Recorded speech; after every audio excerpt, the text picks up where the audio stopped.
It's kind of strange to think that there was a period in time where the best deck in the game was based around an archetype, that entire game plan was, how can I stop myself blowing up at the end of the turn?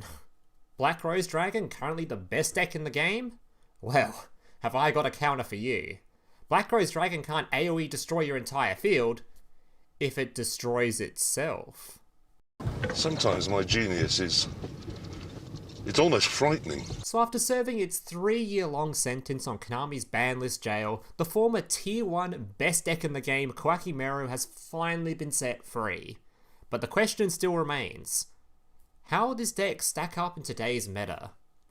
Well, after doing some extensive testing, grinding my way through the KC Cup ladder ranks, I've come to the conclusion that, it's alright.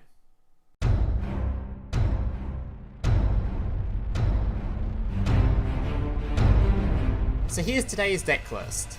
Now just a reminder before I go through the deck list, if you're enjoying today's video and want to see more content just like this in the future, especially if you're a returning viewer, as apparently only about 50% of the people watching this are even subscribed to the channel, yet nearly all of you are actually returning viewers. So if you are enjoying the content and want to see more content from me in the future, make sure to leave a like on this video and consider subscribing to the channel down below. Alright, let's get into the deck list. So for those of you that never actually have played Koa'ki Meiru before, let me give you a brief rundown on basically what this deck does. So the main Koa'ki Meiru monster you're going to have to worry about is Urnight. This card, when it's on the field, can activate its effect as long as you have an Iron Core of Koa'ki Meiru in hand. This card can reveal the stone in hand to then special summon out another Koa'ki Meiru monster from deck, such as Sandman, which is a card that contributes itself to negate trap cards, Wall, which is very similar but contributes itself to negate spell cards, and we have Ice, which is a card that can discard cards from hand to destroy special summon monsters your opponent controls. The final monster in the deck is of course the archetype's big boss monster, Koa'ki Meiru Maximus. This card can special summon itself from hand by banishing one Iron Core of Koa'ki Meiru from your hand. This card is a very simple effect. When it's on the field, it can target one card on the field and just destroy it.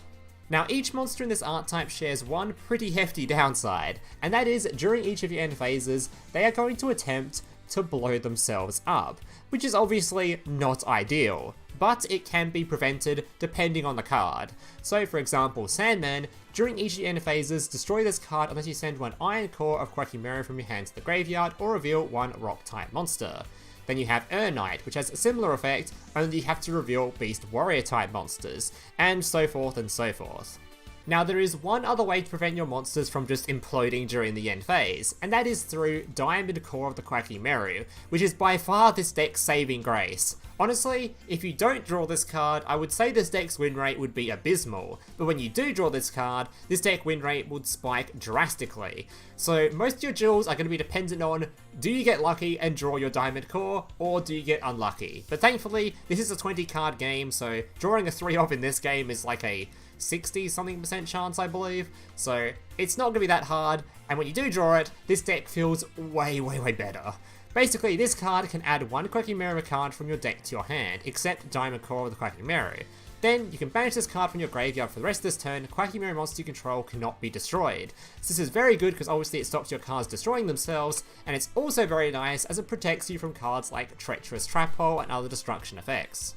The last thing I want to quickly touch on before we move on to the gameplay is the major upgrade this deck has over its previous variant before the ban list, and that is, each of these monsters is actually level 4, so as soon as you activate your Urnight, bringing out any of your monsters, you'll have enough material on board to exceed into basically any level 4 monster you like, which is huge. As first of all, if you don't get a hold of your Diamond Core and you know your cards are going to destroy themselves during the end phase, you can just exceed them off into powerful exceed monsters like Roach, make yourself a Dark Rebellion, you can make yourself a Dreadnought who can then bring out the super Quantal Mech dude. Like, there are plenty of plays you can make if you know your cards are going to destroy themselves, which just makes this deck infinitely better, and as you'll see in the gameplay, can lead to some rather interesting games. Alright guys, that's going to do it for the decklist portion of the video. The rest of the video will be gameplay showcasing the decklist in action, and without further ado, let's get into it. Alright, so today I have 4 replays to show you guys, all of which were taken from the latest KC Cup in game, and all taken from what I would say was a fairly successful grind.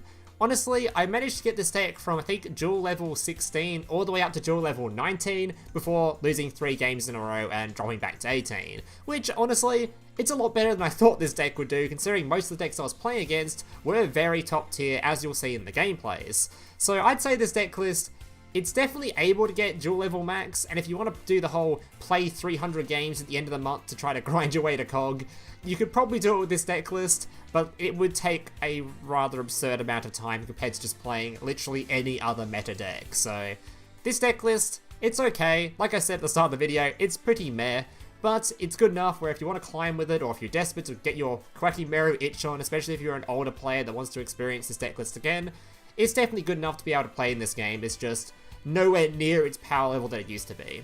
Alright, let's get into the gameplays. Alright, so I forgot what order these were in, but I know we had plenty of matchups. I think this one's the quick gameplay against the Galaxy Eyes, I reckon. It is, alright. So this is going to be the replay that showcases basically why we run ties at binds with this deck, because it's actually really, really good. We're not just running it because it's just, there's no other skill that fits. There's actually a really good reason to use it. Alright. So opponent summons his Galaxy Eyes, summons his Galaxy Wizard, tributes it, adds a spell to bring back a Galaxy Eyes.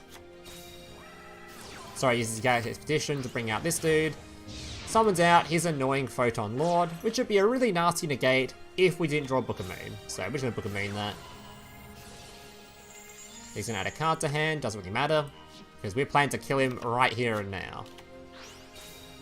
So simply going to take on my core to search for my Urnight.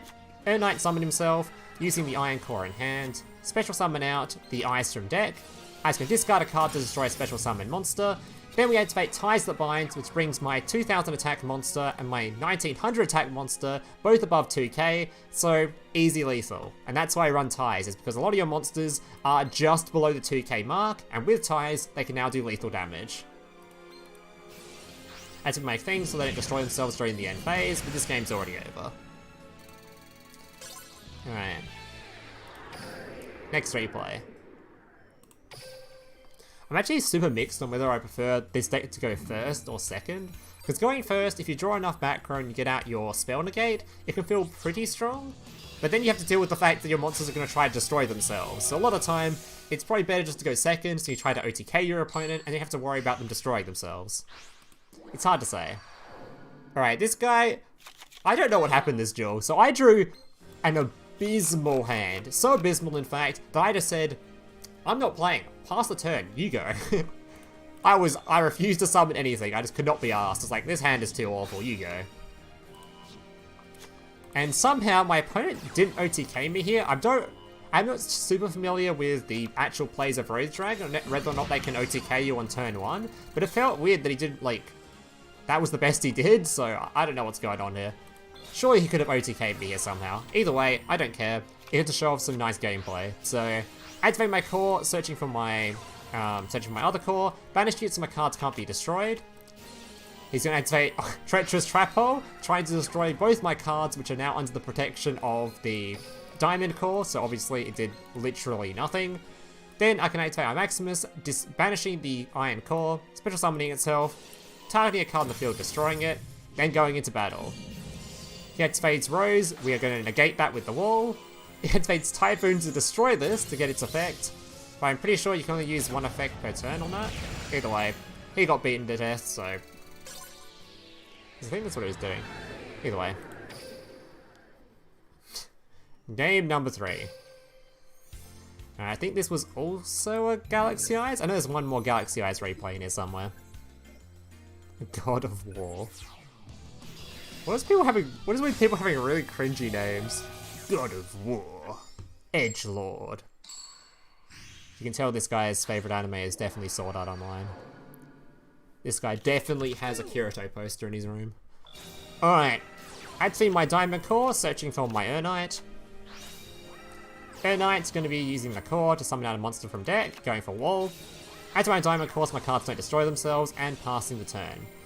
Now you notice a lot of these duels, I'm winning them basically because I drew my Diamond Core. That's basically how it goes. If I didn't draw a core here, I would have to discard the stone or let my monsters die. Plus, I can only discard one stone, so it's guaranteed one of these cards would die. it would be a horrific situation. That's why I basically think if you don't draw core, your life's going to be pretty hard. A lot of the time it's just set back row, pass turn back to your opponent. It's not worth just letting your monsters blow themselves up.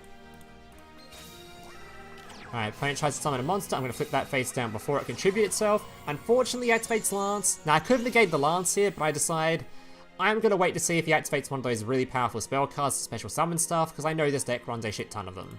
I plan to just negate that instead. By lots of things, my opponent knows what this card does, so he just opts to set some cards and pass the turn. Urnight going to be summoning out Sandman from deck, activating Ties That Binds. He activates Treacherous Trap hole. Of course, we now have our Sandman on board, so we can negate that. And attempt to swing in for lethal. Unfortunately, he protects himself with a Lance, but that doesn't matter too much because we can still protect our wall by discarding the core at the end of the turn, and he still has to deal with this core, or this wall, or he probably can't really do a whole lot. Alright. Final replay. And this replay was a juicy one. Definitely my favourite of the bunch. This was against a Crystron deck. This is actually my first time being able to do this play too since getting the cards, so I'll show you what I mean when we get to it. Alright. So we're going second here into a Crystron deck, which is not the greatest because they might be able to Crystron Halki Firebrax you, or wait, Quarion Gandrax, not Halki Firebrax. Wrong game. It's a very scary looking deck. And in all honesty, you'll see in a second, I think I misplayed a little bit. So I'm going to be summoning out my, first of all using my Diamond Core, searching for my Urnight, same stuff. Banishing it so my cards can't be destroyed. Urnight going to be special summoning a dude from deck. So now I can discard cards to destroy special summon monsters. Now in hindsight here, I probably could have just turned these two monsters straight into a Roach, and it probably would have been better than what I'm doing here, just making a Roach so my opponent can't Synchro Summon. I think that was probably the best play, but I kind of forgot to do that, so yeah, I definitely think I should have Roached here. Either way, made for a better replay. Uses Ryon, brings back a dude, going to be Synchro Summoning into the annoying level 6, that basically says, Lamau, my cards can't be destroyed anymore, or my card can't be destroyed by battle or card effects, and I don't take any damage for the rest of the turn. Really annoying card. But I can now actually summon into my Dreadnought. Dreadnought swings into this dude, destroying it, and it's the first time I've ever gotten to summon this card.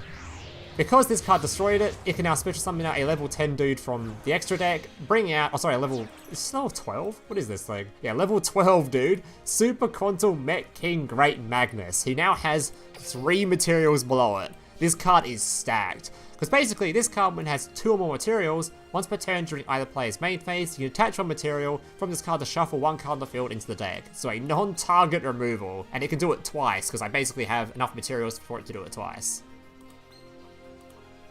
So I'm going to pass the turn back to my opponent. Going to be shuffling his card back into the deck. Now this deck has a ton of recursion, so it's pretty scary. Activate Treacherous, destroying his cards before he can use its effect.